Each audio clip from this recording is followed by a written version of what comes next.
আসসালামু আলাইকুম। আমাদের চাকরির পরীক্ষাগুলোতেও এমসিকিউ আকারে এরকম কিছু অঙ্ক দেখা যায় যে 6% সরল সুদে ৮০০ টাকা কত বছরের সুদ ৪৮০ টাকা হবে। তো এইরকম অঙ্কগুলো করানোর জন্য আমরা মূলত সবাই এই সূত্রটা ব্যবহার করি, সরলমূল সূত্র, যে I সমান PARN। তো এখানে আমরা দেখতে পারতেছি যে আমাদের আয়ের মানও দেয়া আছে, কিন্তু আমাদের কত বছর অর্থাৎ সময়টা বের করতে হবে।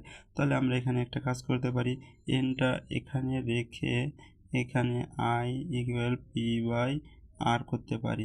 তো এখানে দেখা যাক আমাদের সময় বের করতে আয়ের মান কত দেওয়া আছে। আয়ের মান দেওয়া আছে হচ্ছে 480, মানে সরল সুদের দাম দেওয়া আছে 480, আর পি মানে আসল টাকা আমাদের কত দেওয়া আছে 800, আর মুনাফার হার কত দেওয়া আছে 6, মানে 100%। তো আমাদের এখানে কাটাকাটি করা যায়। তারপরে দেখেন এখানে 6 × 8 = 48, তার মানে 80, আর এখানে 8×10 = 80, তাহলে আমাদের উত্তর হবে 10 বছর। অতএব n সমান 10 বছর। ধন্যবাদ সবাইকে।